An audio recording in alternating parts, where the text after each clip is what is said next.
আপনারা দেখছেন রিয়াজুল জান্নাত 786 ইউটিউব আউযু বিল্লাহি মিনাশ শাইতানির রাজীম বিসমিল্লাহির রহমানির রহিম নাহমাদুহু ওয়া নুসাল্লি আলা রাসূলিল কারীম আম্মা বা'দ মুআজ্জাম মুকাররাম সামিঈন হযরত আসসালামু আলাইকুম ওয়া রাহমাতুল্লাহি ওয়া বারাকাতুহু। ওয়া আলাইকুম আসসালাম ওয়া রাহমাতুল্লাহি ওয়া বারাকাতুহু। আজকে আলোচনা করব জমজম পানির আদব সম্পর্কে। জমজম কূপের নামকরণের ইতিহাস নিয়ে নানা মত রয়েছে। কারো কারো মতে হিব্রু ভাষায় জমজম অর্থ থাম থাম। মা হাজেরা আলাইহিস সালাম পানির প্রবাহ রোধ করার জন্য বাঁধ নির্মাণের সময় বলেছিলেন জমজম অর্থাৎ থাম থাম। আল্লাহর ইচ্ছায় তা নির্দিষ্ট স্থানে থেমে গেল। আরব ঐতিহাসিকদের মতে জমজমের অর্থ হচ্ছে অধিক হওয়া। জমজমের অর্থ হচ্ছে অধিক হওয়া। এখানে পানির আধিক্যের কারণে এর নামকরণ করা হয়েছে জমজম। পানির বিশুদ্ধতা হযরত ইবনে আব্বাস রাদিয়াল্লাহু তাআলা আনহু কর্তৃক বর্ণিত মহানবী সাল্লাল্লাহু আলাইহি সাল্লাম ইরশাদ করেছেন, পৃথিবীর সর্বশ্রেষ্ঠ পানি হলো কি পানি? জমজম পানি। পৃথিবীর শ্রেষ্ঠ পানি কি পানি? জমজম পানি। আমাদের নবীজি সাল্লাল্লাহু আলাইহি সাল্লাম বলেছেন, পৃথিবীর শ্রেষ্ঠ পানি হলো জমজমের পানি। এই জমজমের পানির মধ্যে কি রয়েছে? এই জমজমের পানির মধ্যে রয়েছে তৃপ্তির খাদ্য এবং ব্যাধির আরোগ্য। সুবহানাল্লাহ। আল মুজাবুল আওসাত নামক কিতাবের মধ্যে পাওয়া যায়। বিজ্ঞানীদের দৃষ্টিতে জমজম জাপানের বিখ্যাত গবেষক মাসরু এমোটো জমজমের পানি নিয়ে গবেষণা করেছেন। তার মতে সাধারণ পানির 1000 ফোঁটার সঙ্গে যদি জমজমের পানির 1 ফোঁটা মেশানো হয়, তাহলে সেই মিশ্রণ জমজমের পানির মতো বিশুদ্ধ শুদ্ধ হয়ে যাবে। সুবহানাল্লাহ। জমজমের পানির মতো বিশুদ্ধ পানি পৃথিবীর অন্য কোথাও খুঁজে পাওয়া যাবে না। সুবহানাল্লাহ। জমজম কূপের বর্তমান অবস্থা। বাদশা আব্দুল আজিজ বিন সৌদির হাতে বর্তমানে জমজম কূপ আধুনিক রূপ নিয়েছে। কূপের পূর্ব দক্ষিণে পানি পান করানোর জন্য 2টি স্থান নির্মাণ করেন তিনি। দক্ষিণ দিকে 6টি এবং পূর্ব দিকে 3টি ট্যাপ লাগান। জমজম কূপের পানির স্তর ভূপৃষ্ঠের প্রায় 10.6 ফুট নিচে।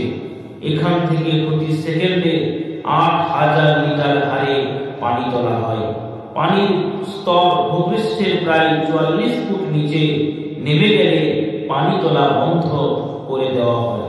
তখন পানির স্তর মাত্র 11 মিনিটে আবার 13 ফুট উচ্চতায় ফিরে আসে। জমজম কূপ থেকে প্রতি ঘন্টায় 28.8 মিলিয়ন লিটার ও প্রতিদিন 691.2 মিলিয়ন লিটার পানি উত্তোলন করা হয়। জমজমের পানির ফজিলত। জমজমের পানির সর্বোত্তম পানি। জমজমের পানি সবচাইতে শ্রেষ্ঠ পানি। সবচাইতে কি? শ্রেষ্ঠ পানি।